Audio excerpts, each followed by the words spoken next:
Okay, we're picking up here with our sixth and last buzz marketing tactic, consumer-generated marketing. Consumer-generated marketing involves a company encouraging consumers to create advertising and other marketing content.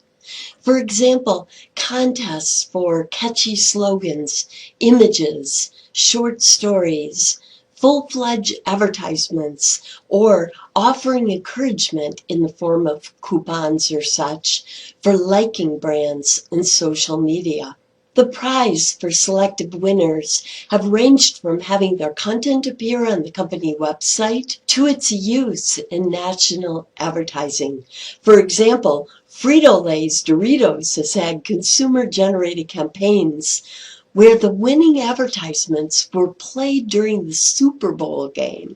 Wow. There are benefits and risks of consumer-generated marketing. We're going to start out by looking at 4 benefits on this slide called bennies. The first one is that they are inexpensive.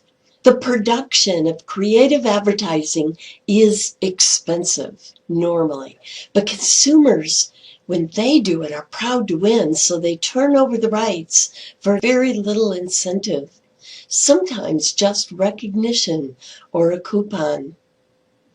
So the first benefit is inexpensive. The second one is Jacoby's generation effect in psychology.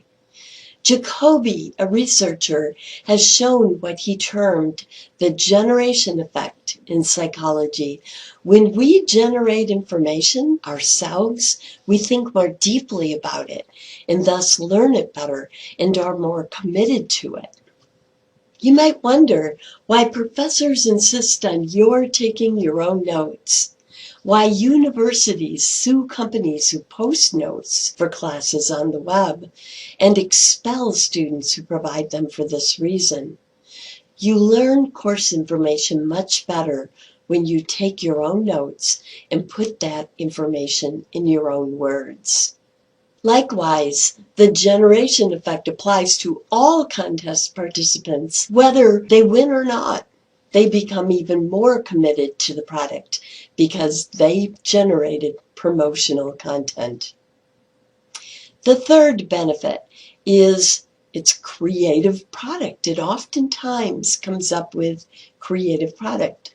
So often these campaigns prompt a highly creative idea that the company can use, or better yet, ideas plural if they're lucky. Number 4, the fourth benefit is that it's a great market research tool. What a great way to see how people feel about your brand and see how it is positioned in the market. However, there are also a number of risks associated with consumer-generated campaigns that companies need to carefully weigh. And the first one is sorting out bad apples. Sorting out bad apples when an unqualified public is given free rein to submit anything. A company has to spend a lot of time and money sifting through a lot of bad content to find a winner or two. Number 2, the second risk, promise display.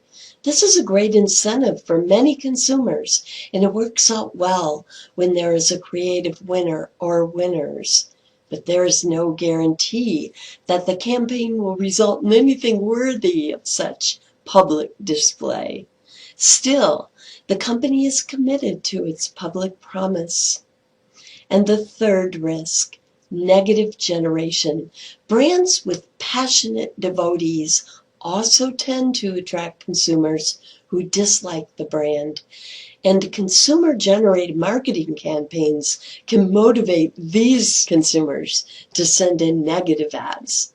Of course, the company can remove the negative content from its website contest, but the resultant psychological reactance could even further motivate the creators to go viral with their negative ads.